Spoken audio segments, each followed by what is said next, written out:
é o 13º livro só meu, né? Tem participações em outros livros, né?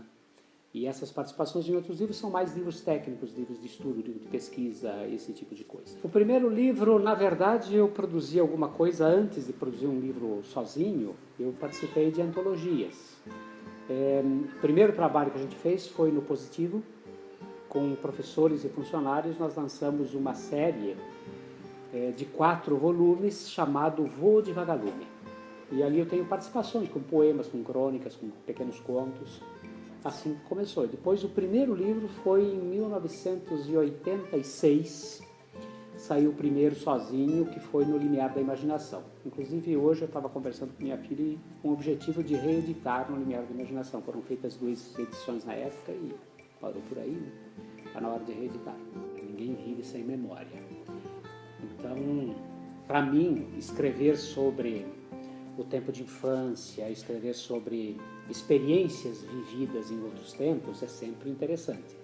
O mais interessante é que aquilo que vai para o papel nunca é aquilo que se viveu de verdade, porque a tradução para a palavra daquilo que se viveu é impossível. A palavra não comporta a realidade. A palavra é sempre uma versão da realidade, é sempre uma possibilidade nova, uma outra construção. Então, passou para a palavra, transforma a realidade. O trabalho do jornalista é igual. O jornalista, quando retrata o fato, não é um retrato do fato, é sempre uma versão do fato, né? A história é versão do fato. E a literatura também é a versão de uma experiência, de um saber. Então, a memória, o passado que vem para a literatura é sempre uma versão daquilo que se viveu, nunca aquilo que se viveu de verdade. A minha mãe com as suas amigas, com as comadres, tomando chimarrão, ou tecendo, ou fazendo tricô, isso eu ouvi várias vezes, ou costurando, mas uma específica que diga, aconteceu assim, tem uma especificamente, que é um dos poemas que eu mais amo, que se chama Meu Herói, que tem a ver com meu pai. Ele me traz uma recordação que eu diria que são uma sequência de eventos que eu vivi.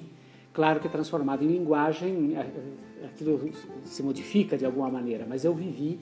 Um dia, eu me recordo muito bem, o meu pai me levou para o alto do morro, meu pai era agricultor, me levou para o alto do morro, me colocou embaixo de um pé de mandioca, né? Ele fez uma caminha no chão com raminhos de mandioca e outros raminhos, e ele ficou limpando a plantação, carpindo, né? E eu fiquei ali deitado, brincando, até que chegou uma hora. Eu não me recordo do tempo passando. Me pareceu que foram alguns minutos, né? Mas chegou uma hora que o meu pai disse, vamos descer para almoçar. Eu tinha 3 anos de idade. Disso eu não me esqueço. E nós descemos o morro, e no final do morro, perto da casa, tinha uma estradinha, e daí para pular desse barranco para a estradinha, o pai desceu e pediu para eu pular nos braços dele. Eu pulei. E tudo isso está traduzido ali no poema, está dito. Daí nós chegamos até a casinha, que ficava a uns 20 metros para baixo da estradinha, e o meu pai lavou as mãos e o rosto naquilo que era habitual naquele tempo. Nós não tínhamos água encanada em casa, então tinha uma bacia d'água. O pai lavou as mãos, lavou o rosto, se enxugou com uma toalha que estava ali pendurada e se dirigiu para minha mãe, e eu me recordo muito bem que ele deu um beijo, que é o primeiro beijo que eu lembro de meu pai e minha mãe. Então isso ficou muito marcado para mim, uma coisa assim forte na minha história. Tanto que quando alguém lê ou declama aquele poema que eu escrevi, normalmente eu me emociono, porque é difícil segurar. É uma coisa muito real, muito próxima da verdade, dos fatos de verdade mesmo, né? Diferente da maior parte dos outros poemas, que são experiências emocionais ou experiências físicas que vão se transformando, ou que se transformaram bastante mais, né, do que esta. Mas eu me lembro, me recordo muito bem que, aqui já é o olhar do adulto olhando para aquele tempo, né? Eu me recordo que eu vi as mãos do meu pai, que eram rudes, né? Mas quando ele passou a mão no rosto da minha mãe, aquilo parecia carinho, e era carinho. As mãos não pareciam rudes, pareciam de veludo. E essa sensação da mão descendo no rosto da mãe, essa sensação é impagável. Para mim, em geral, poleto, os poletos são razoavelmente quietos. E nisso meu pai é uma exceção, porque meu pai não é quieto. O meu pai é um homem agitadíssimo, ele não tem sossego, ele não para, ele gosta de dançar, ele é musical, né? Falar em musical, daí o aspecto música de alguma maneira permanece na família, né? Eu vejo primos, a prima, a Janete, que gosta de música, a Sandra, que vive com violão, né? E aqui o meu filho, o Rodrigo, que teve banda, que tocou durante bastante tempo. Então, a música está na família, né? Eu brincava com violão quando era molecote. Então, a música é uma permanência, né? Música, ritmo, esse tipo de coisa.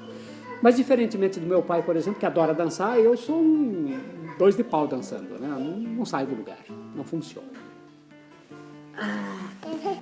Eu acho que eu sou muito parecido com meu pai em alguns aspectos fisionômicos. Se eu ponho um chapéu, por exemplo, e fico meio de perfil, vão ver a minha cara e vão dizer que é a cara do meu pai.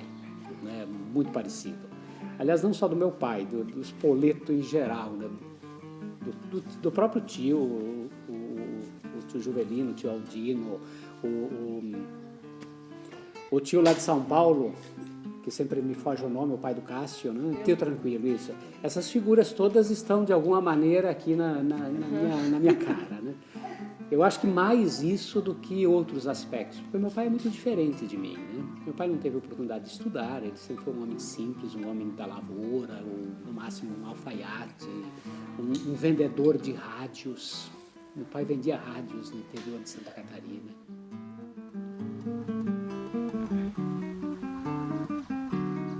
Há 25 anos eu venho construindo esse momento em que eu quero parar. Parar por um lado, né? Porque eu paro como professor, mas eu não paro de escrever. E eu descobri nos últimos anos um hobby, que é pintar. Então eu me distraio pintando. A minha casa está cheia de quadros que eu fui fazendo. Alguns já se esparramaram por aí na casa de irmãos e de amigos, né? E é um prazer fazer isso.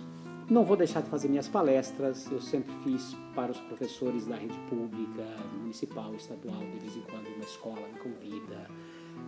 Eventualmente algum congresso para não perder o jeito, né?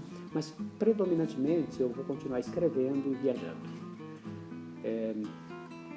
Está no projeto fazer um passeiozinho novamente mais longo agora pela Europa. Eu quero ver se eu moro um tempo na Itália. E escrever. Estou com livros novos, um romance praticamente pronto, um outro iniciado, um livro de história para crianças que já está na editora. Então, não estou parado, estou trabalhando. A gente morre muito rápido se não tem o que fazer.